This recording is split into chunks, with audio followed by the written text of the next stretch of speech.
Fan TV. Fan TV. Fam TV. Fan TV. Fam TV. You're watching Fam TV. And you tuned into what?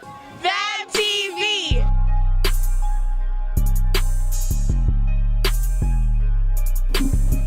Okay, it's your boy, Iron, I-O-N, Iron Mike, a.k.a. Iron Mike, your brother from another mother. We're here at the Muta Baruka conference, and it was a beautiful conference. It was a beautiful day where brothers and sisters got together and we were all focused on the same goal in terms of elevating our minds and getting on the same page to the truth. Now I'm here with a brother. What's your name, brother? Jah Spirit, the poet. Brother Jah Spirit and the poet. And I got a couple questions to ask you, brother. No worries. What did you learn today from Brother Baruka? Well, so much about my African culture and my African ancestors and the importance of education about our community and for love each other and communicate with each other and believe in ourselves, you know, have high self-esteem of ourselves. Don't look down on one another and look with one another and look out for each other as black people, you know. And you were saying about Black life matters. I said every life matters. The puss life matters. I don't know if it's a puss in Canada, but the dog life matters, the cat life matters, the green life matters, the yellow life matters, every life matters, and that's how we did, right? That's how I see it. Yes, sir. Well said, brother. Yeah, man, I basically got the same thing from him. All lives matter, you know what I'm saying? Not just black and white. And it's interesting because I seen a Jewish man on CNN, and they were interviewing him, and he said it is black people's responsibility to lead the revolution. And he said if black people don't get together and organize and lead the revolution, that the North American society in general is doomed. Tell me what you think about that. Well, we are the foundation from Africa, and communication and togetherness, that's what they're afraid of, you know. They're afraid of our unite, so they do everything to segregate our mind and try to lock us from the education wise, make the black community more underpopulated and with jobs, with depressing and poor housing systems, and they depress the black people minds all around the world, you know. And I see these things. I see people fighting war and children dying from hunger, can't find food. Poor man can fight war, is a rich man fighting war. So I wondering why they fighting, what they fighting for, you know. So I just hope and pray that we as black people come together. If we don't come together as one, in one body, in one force, in one team. But when we come together, we are the most greatest, the most talented. We are the most strongest nation on this planet Earth. There is no nation strong as us as black people, and it's proven so many times. We survive through the cold weather, the rough times, the good times, the bad times. There's none, all race can survive us like what we do. We survive as black people, you know. That's what I said. Beautifully said. As so in the beginning, so shall it be in the end. The original man shall be in the end. Jaspin, Brother Jaspin? Jah Spirit. Jah Spirit, Yes. Jah Spirit. Yes.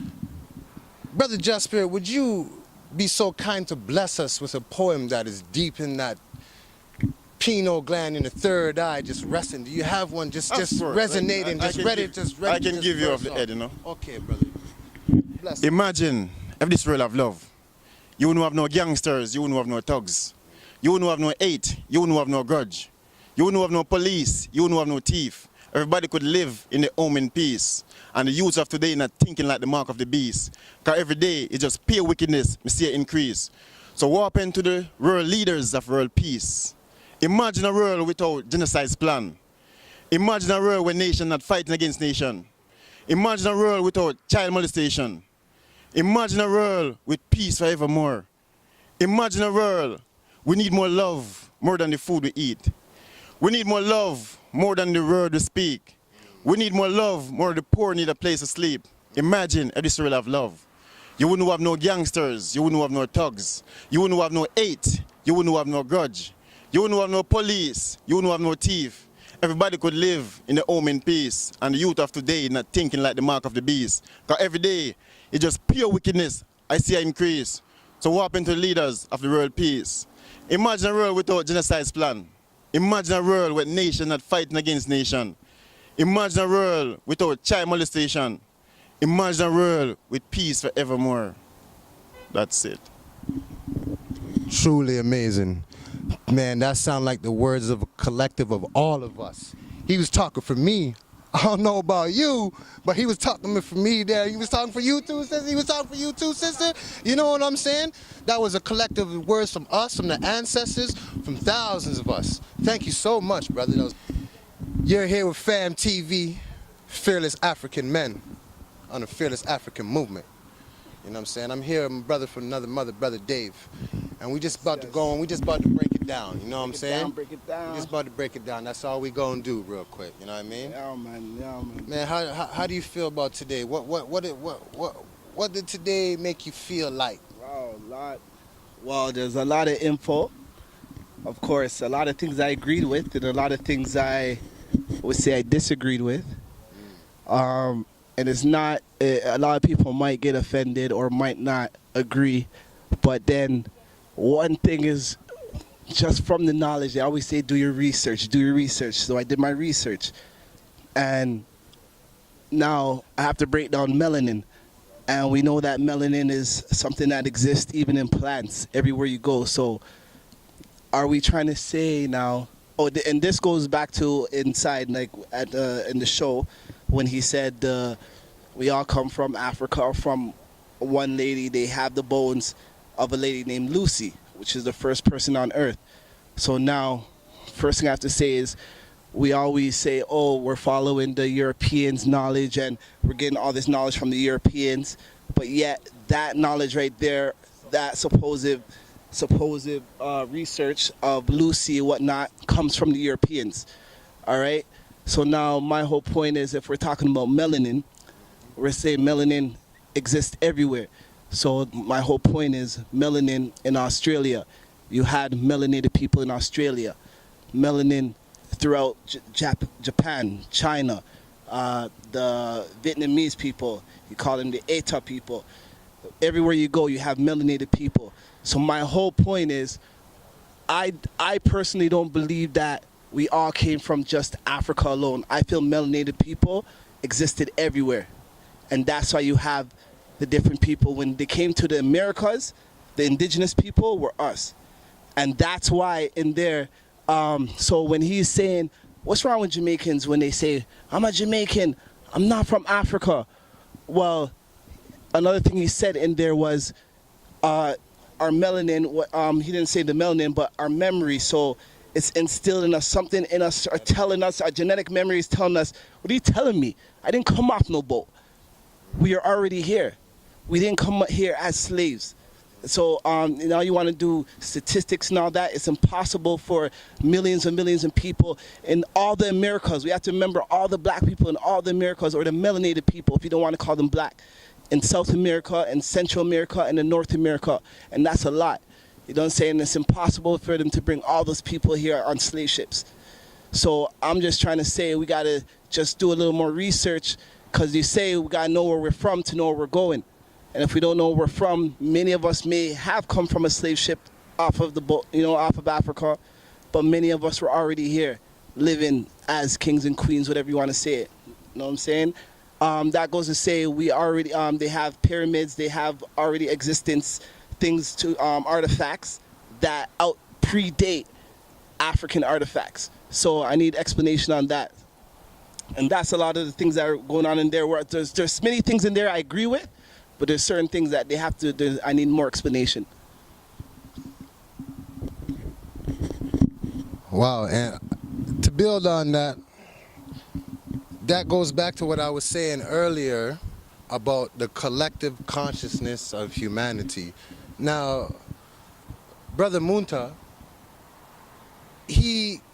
what he knows, the majority of the information that he disseminated to us was taught to him, because your average person only knows what they're taught. Now there are special people who are able to tap into an information source that is not from other humans.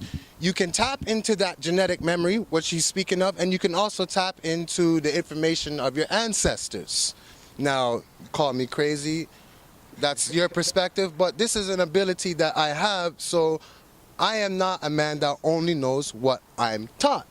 So what you're saying is 100% completely correct. I witnessed a study on YouTube, a scientist from Jamaica who was doing research on the history of melanated people in Jamaica prior to the arrival of Europeans, and he had multitudes of evidence laid out on the table that I've never seen before. And as you were saying, there has been artifacts, Egyptian Kemetic artifacts found in the Grand Canyon, which is not they have no explanation for this. They don't talk about it. As a matter of fact, the first white expeditionists who found these artifacts in the Grand Canyon, their name was Lewis and Kincaid. When they found these artifacts and brought them back to Washington, D.C., they were never heard of again. So this is how important this subject is to them, but how important is that subject to us? But how are we to know if we're not taught? So essentially, you just taught me and just taught those who are witnessing this video a source of information that many don't know of. Yes, you know what I'm saying? I do believe you. Melanated people are all over the planet. All right. Yes, thanks for the confirmation there. I appreciate that confirmation. And it's not to take anything away from Africa. As you see, I'm rocking the African chain right now. You know what I'm saying? I love my people. I just feel we need to do more research. We need to know exactly who we are. So that way, it also stems down to the Moors. When the Moors speak about who the Constitution and our what would you call it? Our nationality. So if we understand or overstand that if they take away who we are, they have more control over us. So by saying that we are not the indigenous people of this land, they're able to put laws, all these stipulations where we have to agree by, because we're not taking ownership of who we are, where we are, of what is ours. So it goes down, it gets deeper than just a personal, emotional thing. It actually goes down to laws and how we are able to move as a nation of people. So we gotta know who we are. Absolutely. Absolutely. And let me ask you a question. Through the slave trade, because it's the Spaniards, Christopher Columbus, who were the first Europeans to touch these shores. And during the slave trade, what they used to do was bring people from here, bring them to Spain, Davisville, Spain, and classify them in Davisville, Spain as a Negro. Bring them back to America, and now they're a Negro slave. Now, not only to the other slaves, not only to the other slave masters, and not only to the other people in North America who are observing these people coming back. How can they pass as a Negro if they are not melanated people? Who are these people that they're bringing from North America to Davisville, Spain, classifying them as Negroes? Who are these people? Wow. You know? So I'd have to ask if you're referring to the native Indians, or are you referring to people who have been, like, has their melanin been, like, through, like, what do I say, through rape? What exactly do you mean when you say, how are they classified as Negroes? Well, what they did, and that was the first question I had, was this all native Indians, which is actually a false term, but was this Anishinaabe? But okay, even if it was all Anishinaabe brothers and sisters that were taken from North America and brought to Spain and classified as a Negro, how are you going to bring that indigenous Anishinaabe person back to America and classify them in Negro? They won't pass. Okay. They won't pass. So Why do you feel they won't pass though? Like, I have to understand exactly. Because Negro means black. Yeah. in So you're saying they Spanish. wouldn't be black. They'd come back here looking a different. They're coming back. Texture, yeah. They're coming back looking the same indigenous man. Yeah. Okay. But they were Are bringing you saying the people indigenous from. people that we see today, like the indigenous people. Is that how you say? Are you comparing them how they would look? No, I'm saying they kidnapped people Yep. from the shores of America, Yep. brought them to Spain, classified them a as Negro in Spain, brought them back to America, and now they're indoctrinated as a Negro slave. And another question I have to ask: One what fifth- time period is this? What day are you going back? we're Like talking. how many years? This is the beginning of slavery. I'm not. So we're looking at 1400s. We're in. 1500s, I was gonna say the 1600s. 1400s, but because I don't have the exact date, I don't Yeah. want to. You know what I mean? But this goes to your point, because what I'm saying is that the people they're bringing back, classified as Negro slaves, obviously had melanin in them. Yes. You know what I'm saying? Yes. So that's proof that we That were they're already obviously, here. But then they're okay. I get your. And as you were saying, it's impossible for them to bring that much people, 75 million people, Or however on much the ships number is, yeah. on such a small amount of time period. Exactly. You know what I mean? So it goes to show what you're saying is true. And there's a bunch of information and research that's untouched on that topic. You know what I'm saying? Okay. Yeah, man. Okay. Yeah. So for me, for them to call them Negroes after is just like what he's saying. Is obviously the slave masters, the slave traders. They know who we are. And that just goes back to what I'm saying. We got to know who we are. Many of us may have come from Africa. Many of us may have already been here, but we do not know. Down to if we do they say the DNA testing is not even accurate. Pretty much anyone could do it. It's going to tell you come from West Africa. You know what I'm saying? When we know Africa is a big diaspora, like there's no way that so many people could come from such a small area. So I got a question though. yes. A lot of us know where we're from. No. Yeah. A lot of us know where we're from. A lot of us is conscious. We woke, and we still ain't nothing changing, right? Ain't nobody doing nothing. We still having conferences. We don't own nothing. We still getting punked in the school systems, in the health system. Every system we can't navigate. And so, like, what happens then when you're woke? What's the next step? People always say that, and I feel like just spreading that information that's the step in itself, because so many people are afraid to speak. So many people are afraid to let out the truth or what they feel is the truth. So the first step is obviously speaking, just letting it out, whether your information is incorrect. Because what I'm saying right now, I can learn because where did I get my information from? It's also, see, that's the question, you know? Like, who's learning, who's teaching these people a new set of information? He's mentioning there the flat earth, the round earth, you know what I'm saying? And there's new information coming out every day. So at the end of the day, it's all what you're saying. We have to structure ourselves in a way where it's beyond history, it's beyond where we're just from. Because like you said, we're all conscious here, or we claim to be conscious. What is consciousness, right? So from here on, if we're so conscious, let's start organizing our schools, our hospitals. Let's start really being conscious. Let's stop saying it and let's start doing it.